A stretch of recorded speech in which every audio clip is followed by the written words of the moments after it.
8:23 p.m. 9/1/2023. So the other day, I finished the entire Richard Yates anthology, The Collected Stories of Richard Yates, which is divided into three different sections that I haven't yet categorized on my channel, but are um, 11 Kinds of Loneliness, Liars in Love, and The Uncollected Stories of Richard Yates. The reason why I did all these readings is because, one, I wanted to revisit these short stories. It's been a minute since I've read them all, and I think I hadn't read one or two, but for the most part, I'd read the entirety of the anthology. And secondly, it's what I wrote down in one of the descriptions of the playlist. I did want to kind of reignite my love of the written word. I do like to read, but it's challenging for me to read because I don't know. I have a horrible attention span. I am self-conscious when I don't know what the meaning of a word is, and it takes me out of it. I don't know. Just me and reading, we don't have the best relationship. However, I thought this was a great way to try. And I know that reading aloud is kind of frowned upon and is kind of the hallmark of a slow reader, but I don't care. I wanted to read these stories, share these stories to anyone who might enjoy these stories. I find them very enjoyable. I enjoyed reading them.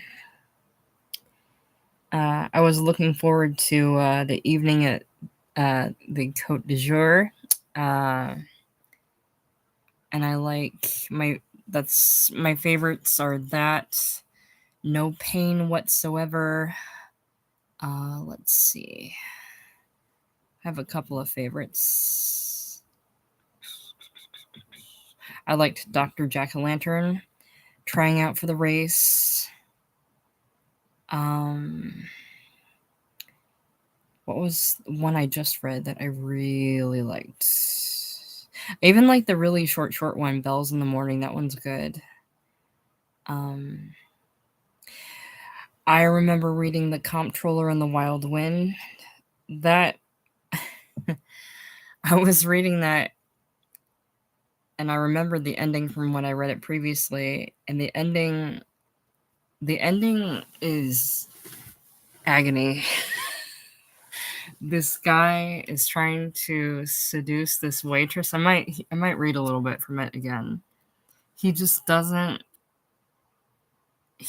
It's not even not getting the hint. He's just unrelenting and to the beyond the point of humiliation.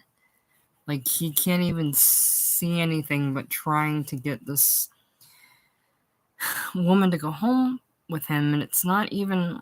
I don't even think it's about this particular woman. He just wants a woman, and she's the woman that fits the bill at that moment in his life. The passage about where he like runs out of the restaurant after she already said no, and there's an exchange of like, I'm awfully sorry, I don't know what gave you the idea that I suppose a girl in your position does have a lot of trouble with men trying to pick you up. Is it all you wanted to say? And he has a hold of her arm, and she says, literally, let go of my arm. And he's like still like pleading, it's not even pleading or begging. It's like, I'm selling you this idea and you're gonna buy it. And she's like, let the fuck go of my arm.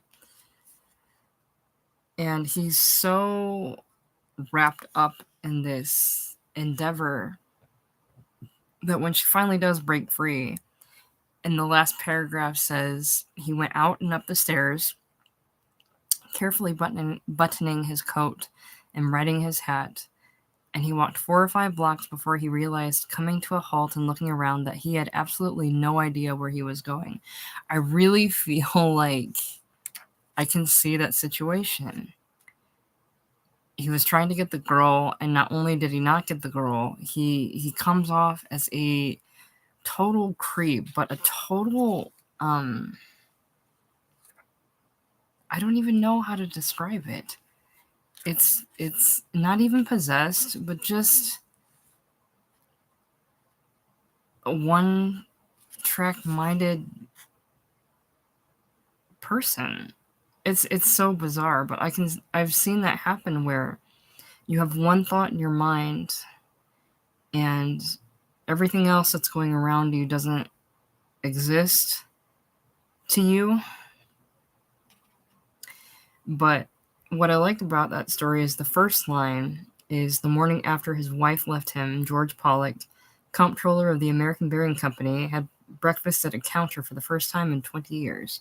So the story opens with the morning after his wife left him. So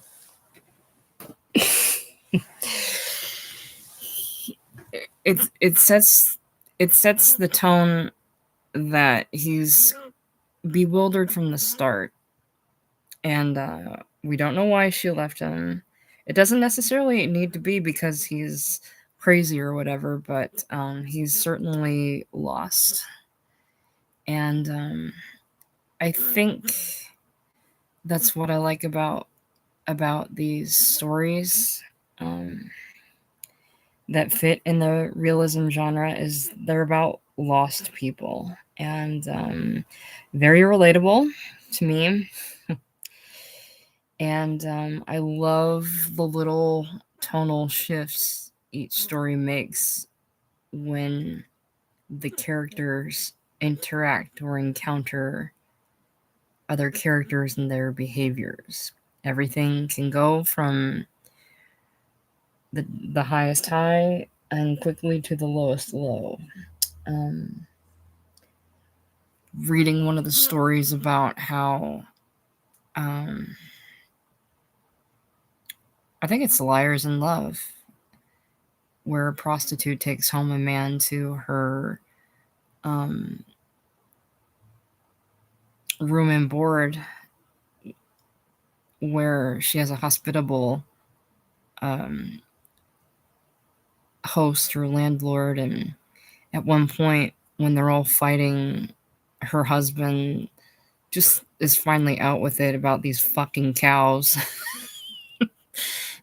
It's just like, can you imagine living with the drama of, I don't know, whores calling each other whores?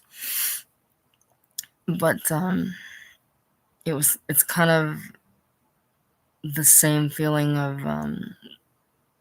the devastating end of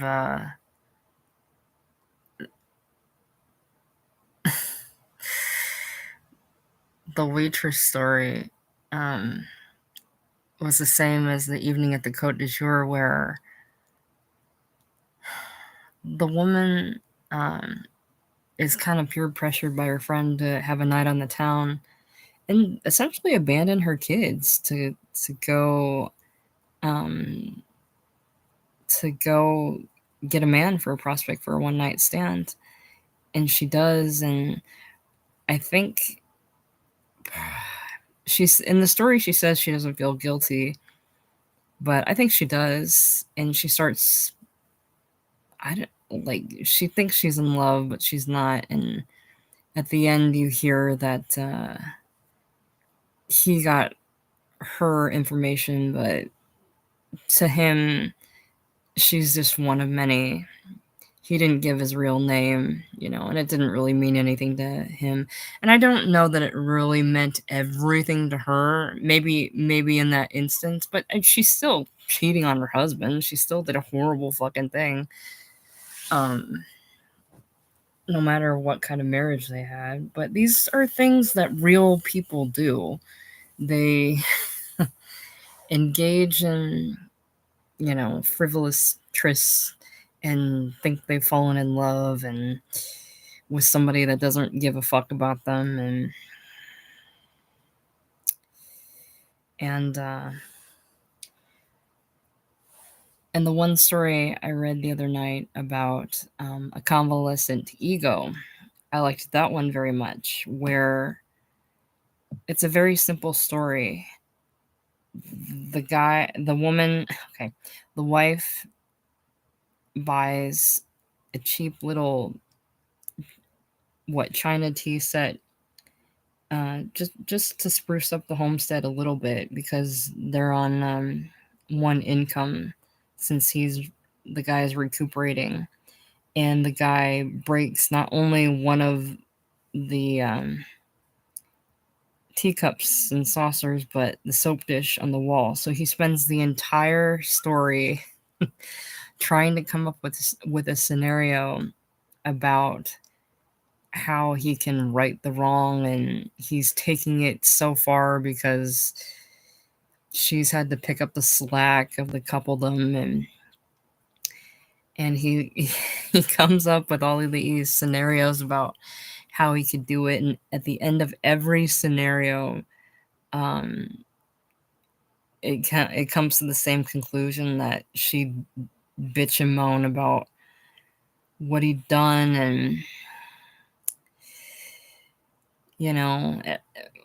what he was doing was only putting more stress on her, and he essentially just said, fuck it, I'll double down and be like, yeah, it's not my fault, it's your fault. And then, of course, at the end, everything turns on him when she's the one that says, I'm sorry I've been hard on you, and it's just a teacup, it's not, I love you, it doesn't matter. But there's still something, she still won in the end. And I like that line, that one line that says she always wins. I think that's very prevalent in most relationships, where there's this thing in the air where, like, this is the person I have to answer to, and I have to bend to them, or else our home life will be out of whack or upset.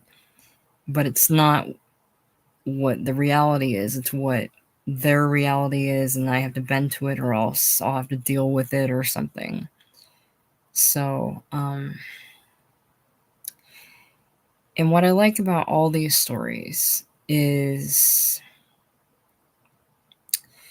they are the fleshing out of concepts of things that we will later see in works, in the novels.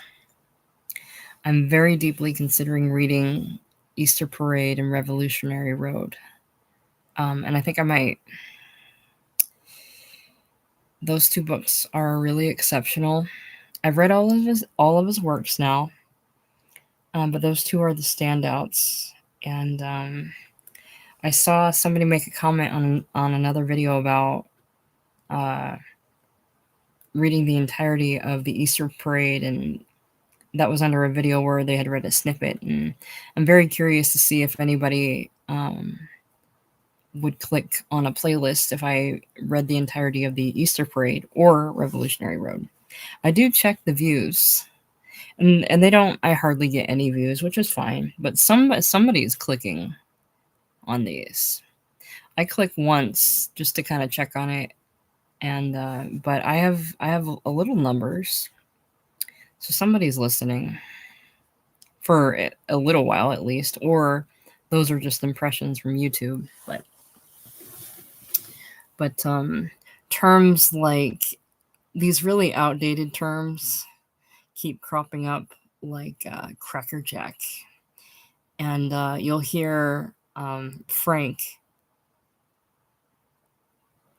and Bart Pollock in Revolutionary Road make that exchange, crackerjack. And another one is rundown.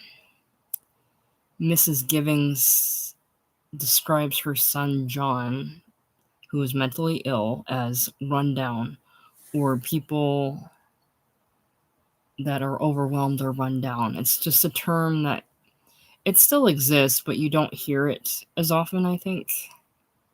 And it's nice. It's nice to read that in the books, and it's nice to see concepts in short story and novel form. I noticed that a lot of movie directors use the same concepts, like the Coen brothers. I can't tell you how many Coen brothers movies I've seen where there's a briefcase full of money. It's in at least what, uh, No Country for Old Men, Fargo, Big Lebowski. I mean, they hit you over the head with it, and I will still watch all of those movies over and over and over again. It's not exactly the same concept, but it has, a plot device that's just going in different directions. So, but very enjoyable. And I say that because a good portion of these stories, you have a chunk that are about TB wards, tuberculosis wards. You have a little chunk that's about the army and expatriation, or yeah, expatriation. You have a good chunk about what it's like to work in office life and cubicles, and you have a good chunk about the dating scene and essentially trying to get laid. And it's very amusing to hear him write about breasts and the fit of clothes on women. Uh, he doesn't describe uh, the men in that much detail, which I find interesting. He'll talk about breasts and buttocks on women, but he won't talk about men. So, which is interesting. But I have read The Easter Parade and Revolutionary Road, but it's been a while. So that'll be nice to get back. And I think what I'll do is read them a couple chapters at a time and put it in a playlist. So you can just play the playlist, and that'll read all the way through. I'm not going to sit here for 9 hours and read the whole thing through. I don't think, I don't know that I don't know. A little bit at a time. And I also think I might move on to Tennessee Williams. I still have Gore, Vidal, and Fitzgerald to read, and I still enjoy that. But yeah, the Easter Parade, I can see it right now. It's beckoning to me. I think I might read that. And that's a really good book.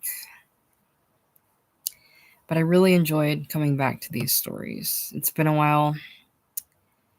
And I remember reading Saying Goodbye to Sally and that being good. I feel like A Last Fling was a throwaway. It was one of my least favorites. Same as Jody Rolled the Bones. That one. It was. They're both okay, but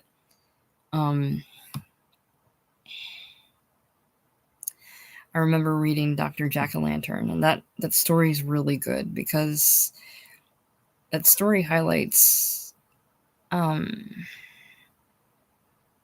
very broad tonal shifts in human behavior. I remember being singled out by a teacher like that, and she didn't do it in a malicious way, but there was a twinge that felt, there was a part of it that felt a bit like charity, and that's really insulting. I might have read it the wrong way, and I don't think she meant it to be, but I didn't draw an obscene picture of her or anything like the kid does. But there's a betrayal in that, to where you're singled out and made to feel like the charity case, and it's a shitty feeling. Even if that wasn't the intent, and even if everything is good, it's in front of everybody, so everybody knows. But it's okay. I still love her. And trying out for the race, I really like that one, where you have this overbearing woman that essentially abandons her kid to get laid and to find a suitor, and she's the reckless one living with the responsible one, and I liked the private possession. I really like that one's really good. I didn't remember. I might not have read that one before. And I didn't like the present. I think it was set in the present tense, which I didn't like, but I did like that the kids were telling the truth and the adults um, administered corrective action where there wasn't a need to, and the kids knew it. And I liked the end where he's talking about how she ran to the maintenance shed and looked at the labeled paint on the shelf. Now I have to look at it. Let's see. It was one of the last stories I read. Where are you? I will find you. Okay. Eileen stands in the shed and stares at a plank shelf, which I'd never heard of before, but we have plenty, that holds 2 half-gallon cans of paint. Sherwin-Williams white lead, Sherwin-Williams forest green. And when the sobs finally begin, they are long, scalding ones, the kind that come again and again. I really, really like that because it illustrates a part of a scene that I feel like we've all seen before, especially if you live in suburbia or the countryside. You're going to have a shed in the backyard that has shelves on it and has like discarded items like paint cans, and you can see it. And I just thought that was a creative way to end it. And I didn't know that those kind of shelves were called plank shelves. Anyway, I liked it and I found it interesting. But all these stories are, even if I don't like one or two, all of them are really quite wonderful. There's something in each of them that's really wonderful and lovely, and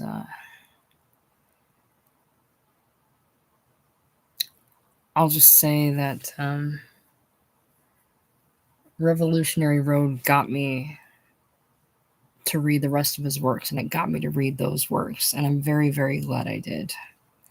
Because with short stories, especially before novels, you get to see the writer writing at a time when they're trying things out. And some of those things don't necessarily end up in the novel, and those things are special within their own right, and they exist solely in the short story form, and they aren't expanded on. And I think that's great, because I think the short story is very important. And I'm going to take a break here for a second. I'll be right back.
Okay, staying on about the short story. The short story doesn't always need to be a prelude to a novel.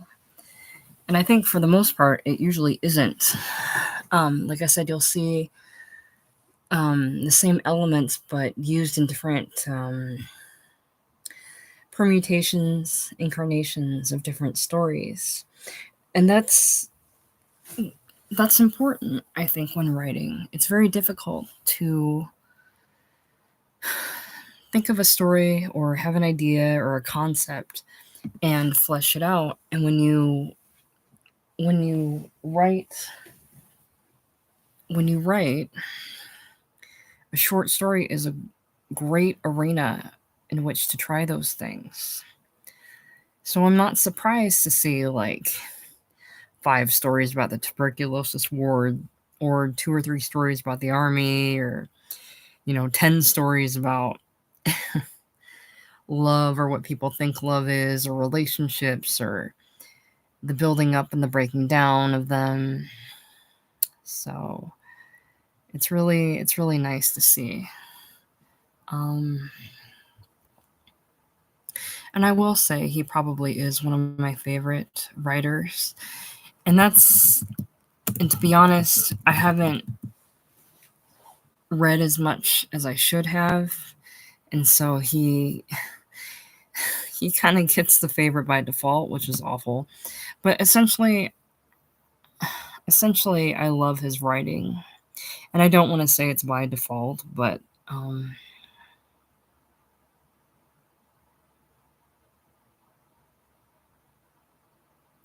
because he's a terrific writer. I'm looking at, he published Revolutionary Road in 1961, and 11 Kinds of Loneliness came out in 1962, which means those 11 short stories were antedating Revolutionary Road. And then he wrote 4 novels after that before, and probably during his Liars in Love anthology. And 7 novels and, let's see, I already forgot, 20-something short stories. Let's take a look.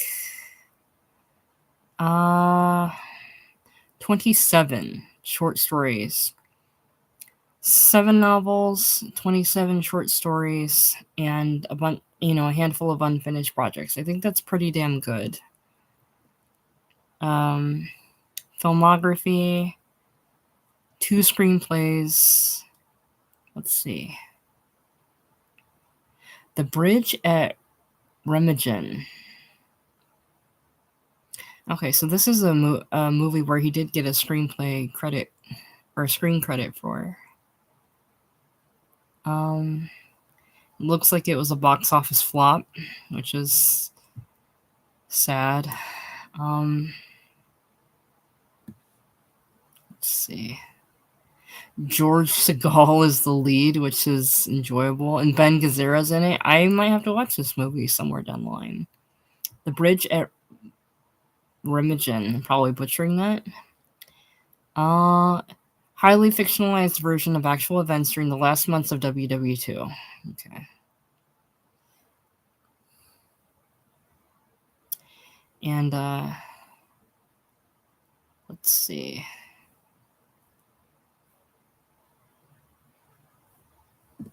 I think he served,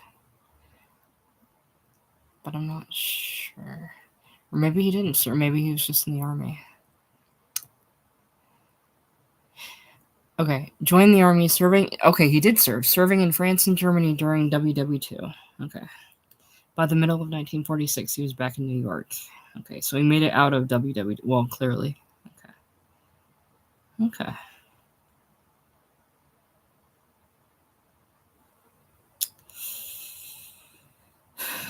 But,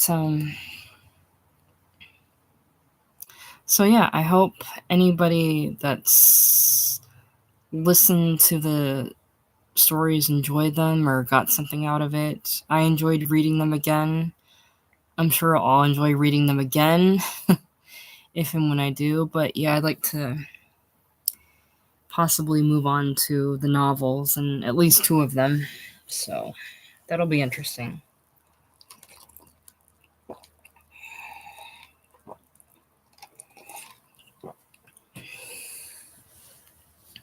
I'm sad to learn that he died at 66, which is far too young, in my opinion. 66. Let's see. A heavy smoker his entire life, in 1992 he died of emphysema and complications from minor surgery in Birmingham, Alabama. Oh my, Richard. It's sad.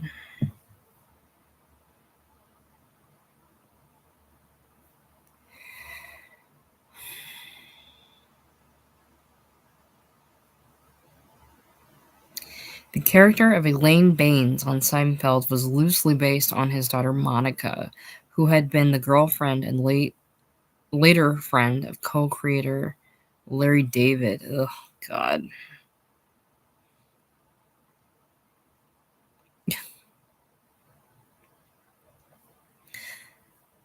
I don't know, man. For much of his life, Yates's work met almost universal critical acclaim, yet not one of his books sold over 12,000 copies in hardcover first edition.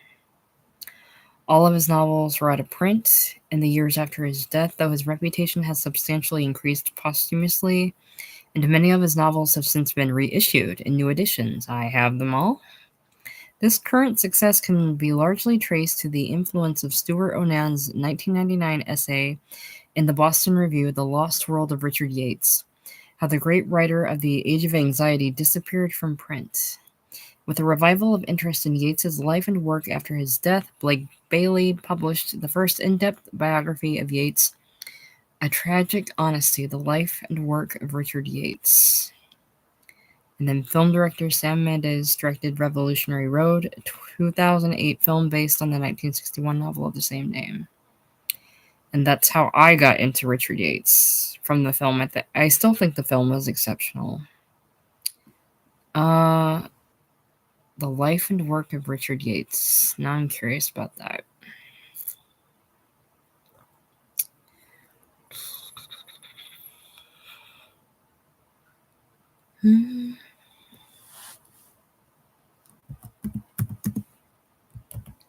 The life and work of Richard Yates. Oh my god. It's so difficult to find. Tragic Honesty. You see some of these reviews. I might order this. Celebrated in his prime, forgotten in his final years, only to be championed anew by our greatest contemporary authors. Richard Yates has always exposed readers to the unsettling hypocrisies of our modern age. The not-so-quiet desperation of American middle class. Lonely housewives, addled businessmen, desperate career girls, and fearful boys and soldiers.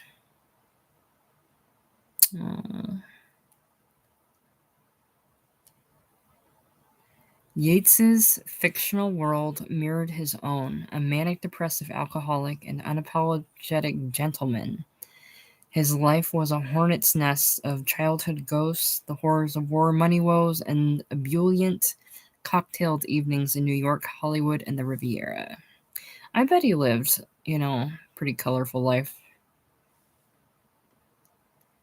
Tragic Honesty is a masterful evocation of a man who in many ways embodied the struggles of the great American writer in the latter half of the 20th century. Fame and reward followed by heartbreak and obscurity. Richard Yates here stands for what the writer must sacrifice for his craft, the devil's bargain of artistry for happiness, praise for sanity. Whoa. This thing is 656 pages? No fucking way. No way, dude. Seriously? I definitely have to get this then. For like 16 bucks, I'll get this.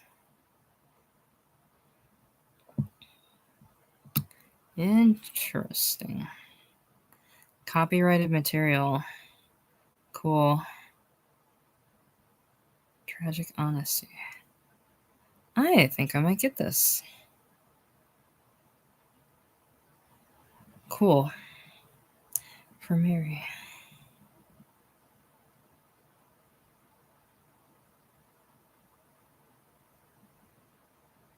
It might give a bit more in depth. Yeah, this fucker's over. It's just over 600 pages. Oh, I'm getting this. I didn't know. I didn't know. Now I know. All because I did this live, and I was reading aloud. See, reading aloud. The Wikipedia. Cool. I have to order some other things, but I will put that on my list. Be a nice little surprise for September. I'm so glad it's September now. Um, this is my favorite time of year. This is when fall is coming on, should be coming on, and the weather's getting cooler or will get cooler. It's going to get hot this week, which I hate, but I will put up with it because I have no choice, and because I know fall is coming. Fall is a gift. Manic depressive alcoholic. Oh my. But he had a good work ethic, or so it seemed. If you can write 7 novels, if you can write one novel in your lifetime, I think you're doing a damn good job. I don't know that I could ever write anything. I'm sure I could, but whether or not it'd be good is another thing. But even like a novel, I just don't know. Maybe I will. I don't know.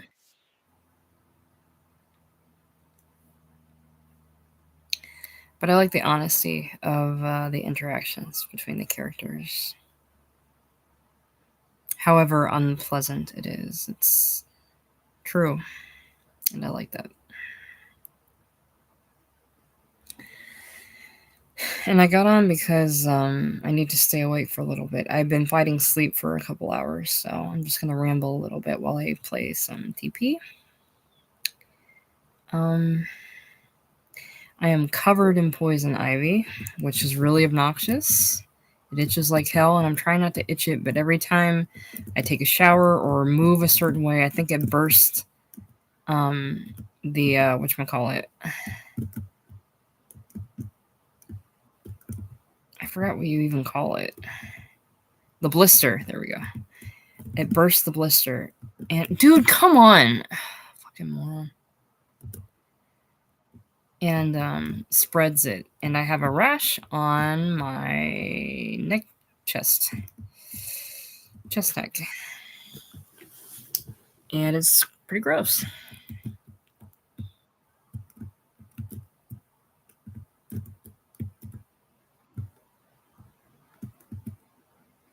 So I keep putting cortisone on it, and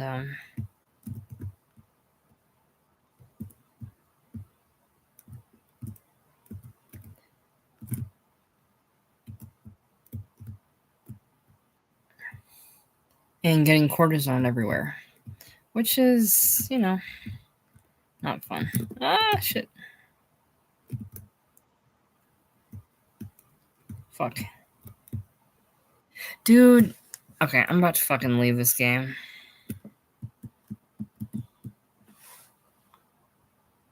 Okay, just fuck it. But I don't know what else to say. I love Richard Yates, and I'm glad I got to read his work, and I hope whoever listens to it enjoys it. And I look forward to reading more. All right, that's all I have to say. I hope you guys have a lovely night. I love you, and maybe I'll stream again soon. I don't know, because I don't think anybody listens to these, but if you did, thanks for listening. Love ya.